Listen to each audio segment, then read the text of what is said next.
Assalamualaikum warahmatullahi wabarakatuh.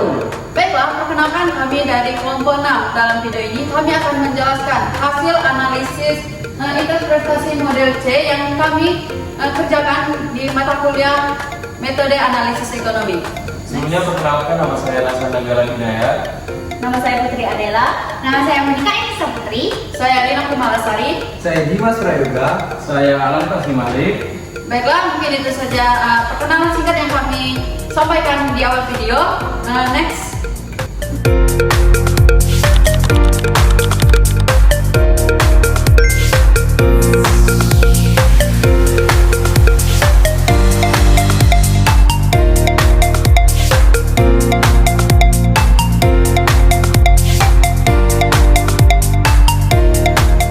Baik, di sini saya akan menjelaskan tentang hasil interpretasi dari model C.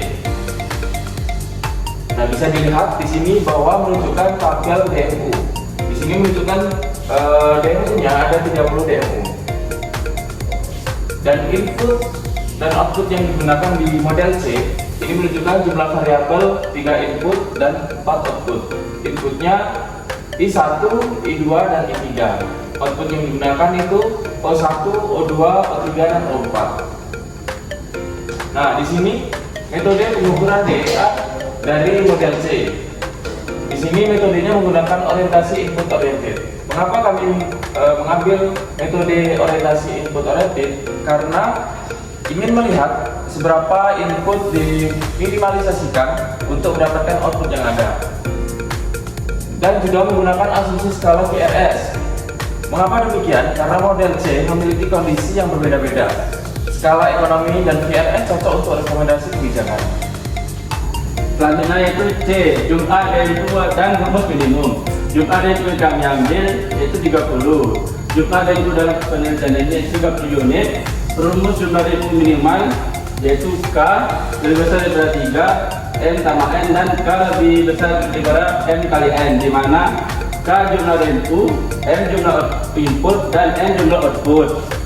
Substitusinya yaitu M sama dengan 3, N sama dengan 4, N kali N, 3 kali 4 sama dengan 12. 4 yaitu 3 tambah 4 dikali 3, 3 sama dengan 7 kali 3 sama 21.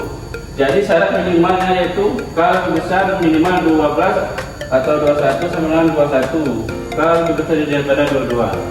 Untuk penggabungan dari dua rumus di atas, yaitu V1X1 ditambah V2X2 ditambah dengan V3X3 dikurang dengan V0 dikurang dengan U1Y1 ditambah dengan U2Y2 ditambah dengan U3Y3 ditambah dengan U4Y4 lebih besar atau sama dengan 0. Selanjutnya itu V123 dan U1234 itu lebih besar atau sama dengan 0. Oke, jadi selanjutnya ini ada peer and benchmark. Yang pertama terus jumlah peer per DMU tidak efisien antara 3 sampai 5 peer. Yang kedua ada total DMU peer DMU inilah yang menjadi role model peer bagi DMU yang belum efisien. Terus mengapa mereka bisa menjadi peer? Yang pertama ini adalah daerah yang sudah efisien dalam DEA nilai efisiensi sama dengan 1. Yang kedua, dalam analisis DEA, peer dipilih secara otomatis oleh sistem. Peer ini digunakan sebagai pembanding atau acuan bagi daerah yang belum efisien. Jadi peer yang paling banyak digunakan dalam metode analisis kami adalah DMU 16. Baiklah, di sini saya akan memperlihatkan bahwa untuk DMU yang belum efisien itu memiliki berapa persen skala inefisiennya. Untuk seperti DMU 2 memiliki skala inefisien sebesar 1,5%. Untuk DMU 3 sebesar 1,9% dan seterusnya.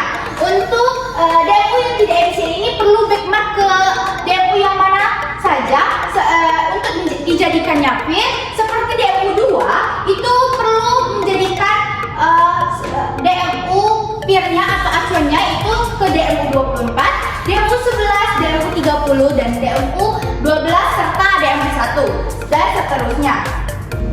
Oke, di sini saya akan melanjutkan penjelasan. Jelaskan apa yang harus dilakukan DMU yang inefisien untuk menjadi efisien. Pada memakai input oriented, maka langkah kebaikan adalah meminimalkan input dengan output yang ditentukan. DMU tidak efisien sudah diberi target input.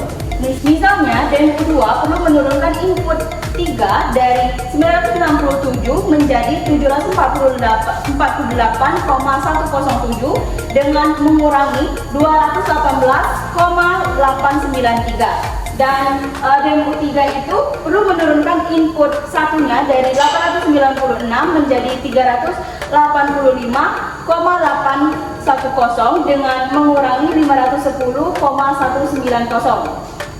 Dan kemudian itu menyesuaikan skala operasi RTS. Nah, jika DRS, DMU harus merampingkan atau mengefisienkan program yang boros karena input tambahan justru tidak menaikkan output. Contohnya itu ada DMU 2, 3, 4, dan lain sebagainya. Dan jika VRS, tinggal fokus pada perbaikan teknis program karena skala sudah pas. Baik teman-teman, ini adalah tabel rangkuman hasil DCA input oriented yang kami menggunakan VRS. Di sini ada rangkuman efisiensi, skala, peer, benchmark, dan rekomendasi input oriented. Apa yang harus dilakukan DMU efisien agar menjadi efisien. Di sini dapat teman-teman lihat dan baca apa saja yang kami masukkan dalam tabel ini. Next. Baik, dari tabel sebelumnya yang diperlihatkan bahwa daerah efisien yang pertama itu DMU 1, 6, 8, 10, 11, 12, 13 dan seterusnya dengan nilai sama dengan 1. Mereka mampu menghasilkan input minimal yang optimal dengan output yang tersedia sehingga bisa menjadi DMU yang efisien dan menjadi peer untuk DMU yang belum efisien. Artinya input yang mereka hasilkan sudah optimal dengan output yang tersedia. Yang kedua, daerah efisien itu DMU 14 dengan nilai 0,994 dan DMU 22 dengan nilai 0,973. Sudah sangat mendekati efisien penuh. Yang ketiga, daerah tidak efisien. Yang daerah tidak efisien ini meliputi DMU 9 dengan nilai 0,658 dan DMU 7 dengan nilai 0,800. Belum mendekati efisien. Dan yang terakhir itu pola skala FTS. Yang pertama itu DRS atau Decreasing Return to Scale. DMU-nya ada 2, 3, 4, 5, 6, 7, 9, 13, 14 dan seterusnya. Dapat teman-teman lihat. Dan yang kedua itu VRS, Variable Return to Scale. DMU yang masuk ke dalam VRS ini ada DMU 1, 8, 10, 11, 12, 16 dan seterusnya. Ini termasuk sudah optimal. Baiklah, itulah penjelasan hasil analisis dari kelompok kami. Kami akhiri. Assalamualaikum.